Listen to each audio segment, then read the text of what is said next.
Fixing bugs. Bugs refer to an error or fault that produces an incorrect or unexpected result or causes it to behave in unintended ways.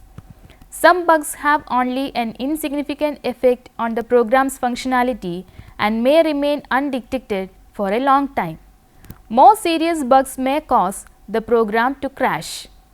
A program can go wrong in any number of ways.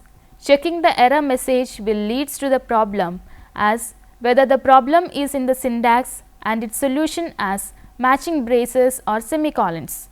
Sometimes the problem will be with the logic of the program. Then the program may run but not behave as expected. And sometimes the problem is not apparent. Perl has various methods for finding and fixing bugs in the program. With the use of use strict and use warnings, many errors can be caught. Use warnings and use strict. It is easy to find out and solve the syntax errors because the Perl interpreter will produce the error messages leading to the problem. The logical errors can be caught if the warnings are turned on and strict use of declarations are enforced. Almost all of the programs we discussed here started with the command interpreter line use bin Perl -w. Here W turns on Perl's warnings and attempts to find potential problems in the code and then generates warnings about them. It finds the common problems such as multiple declarations of variables and some of which can lead to bugs. Another way to turn on warnings is to add the use warning statement near the top of the program. The statement use strict is discussed earlier, which forces to declare variables. As mentioned earlier, it finds misspelled variables, undeclared variables, etc.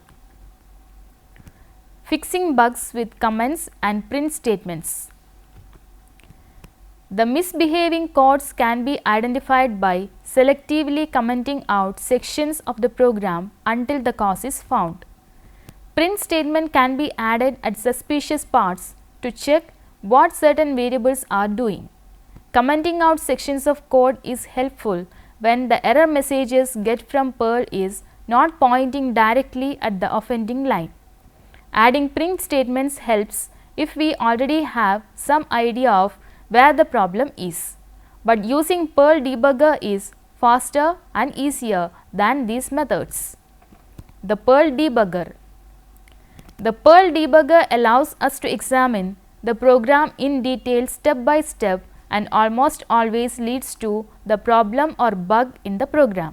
But there are some programs such as interacting process that depend on time considerations which cannot be well handled with the Perl debugger. Some important features of Perl debugger are given here. To understand these things clearly, first we will consider an example program called bug.pl with one or two bugs. It is designed to take a sequence and two bases and output everything from those two bases to the end of the sequence. The two bases can be given as arguments, or if no argument is given, the program uses the bases TA by default. User bin Perl declare and initialize variables my $DNA equal to CGA, CGT, CTT, CTA, AGG, CGA. My at DNA, my $receive commitment, my $previous base equal to my $subsequence equal to, if @argv, my $subsequence equal to $argv of 0, else $subsequence equal to TA. My $base1 equal to substring $subsequence 0 1. My $base2 equal to substring of $subsequence 1 1. Explode DNA. At DNA equal to split $DNA. If a commitment is received, print the base and continue. If the previous base was $base1 and this base is $base2, print them. At each loop, save the previous base. For each @DNA, if $receive commitment, print next. Else if $previous base equals $base1, if /$base2 print $base1 $base2. $receive commitment equal to 1. $previous base equal to $_ print /n exit. The outputs of 2 runs of this program may differ as Perl bug.pl AA will be CGA, CGT, CTT, CTA, AGG, CGA, and Perl bug.pl will be TAA, GGC, GA. It should have printed out AA, GG, CGA when called with the argument AA and TAA, GG, CGA when called with no arguments. Hence, we can assume that there must be a bug in this program. To resolve this problem, debugger can be started up. It runs interactively and can be controlled from the keyboard or runs automatically to produce a trace of the program in a file. To start the debugger for the program bug.pl, give the -d switch to Perl at the command line, that is Perl -d bug.pl, or we can add a -d flag to this command interpreter, user bin Perl -d. To stop the debugger, simply type Q. When this program is invoked without any arguments as Perl -d bug.pl, a screen full of information will be obtained as shown here. HH will give the command summary as in the figure, and typing H with a command can give the help about that command. When we started the debugger, as in the first screen given here, it stopped on the first line of real Perl code main bug.pl3 my $DNA equal to CGA, CGT, CTT, CTA, AGG, CGA. The debugger shows the line it is about to execute and not the line it just executed. The P command tells the debugger to print out values. If we ask to print the value of $DNA, we may get it as shown here. It won't show anything because there is nothing to show. The variable $DNA is not seen yet, so to execute the statement N or S can be used. The difference between N and S is that N or next skips the fall into a subroutine call, treating it as a single statement, and S or single step enters a subroutine and single step you through that code. When we hit the N key, that is db3n, will show the line main bug.pl4 my @DNA db3. This shows the next line. If we want to see more lines, the W or window command will do.